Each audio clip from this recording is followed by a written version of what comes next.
ട്രിവാൻഡ്രത്ത് ഒട്ടുമിക്ക ആളുകളെ പോലെയും ഈ ലാസ്റ്റ് വീക്കെൻഡ് ഞാനും ഓളത്തിലായിരുന്നു.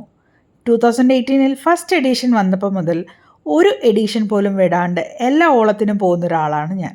ആദ്യം ഒരു ദിവസം മാത്രം പോകാമെന്ന് വിചാരിച്ചെങ്കിലും പോയി ഇഷ്ടപ്പെട്ടുകൊണ്ട് 2 ദിവസം അടുപ്പിച്ച് പോയി ഇപ്രാവശ്യം. എല്ലാ വട്ടത്തെയും പോലെ ഓളം ഇപ്രാവശ്യം കളർഫുള്ളായിരുന്നു. DJ, music, talks, food, drinks, നല്ല ഡെക്കറേഷൻസ് എല്ലാമായിട്ട് ഒരേ പൊളി. സെക്കൻഡ് ഡേ ആയ സാറ്റർഡേ അമ്മയും ഞാനും കൂടെ ഒന്നിച്ചു പോയി സ്റ്റോൾസൊക്കെ ഒന്ന് കണ്ട് ഫുഡൊക്കെ ഒന്ന് ട്രൈ ചെയ്ത് ഡിന്നറും കഴിച്ചിട്ടാണ് അവിടെ നിന്ന് പോയത്. നെക്സ്റ്റ് ഡേ ഇതൊക്കെ ഒന്ന് ലാവിഷായിട്ട് കാണാൻ ഇറങ്ങാമെന്നും പറഞ്ഞ് ഞാൻ ഇറങ്ങി ഒറ്റയ്ക്ക്.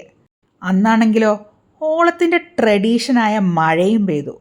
പക്ഷെ കുറച്ച് കഴിഞ്ഞപ്പോഴത്തേക്കും മഴ പോയിട്ടോ. അത് കഴിഞ്ഞ് പയ്യെ തിന്നും കുടിച്ചും നടന്നും ക്ഷീണിച്ച അവസാനം ഇപ്രാവശ്യത്തെ ഓളത്തിനോട് ടാറ്റ ബൈ പറഞ്ഞിറങ്ങി. 2 ദിവസം എടുത്തു ഓളത്തിൻ്റെ ക്ഷീണം ഒന്ന് മാറ്റാൻ. നെക്സ്റ്റ് ഓളത്തിന് എന്തായാലും ഒരു കാര്യം ചെയ്യണം എന്നുണ്ട്. അതെന്താന്നല്ലേ പിന്നെ പറയാം.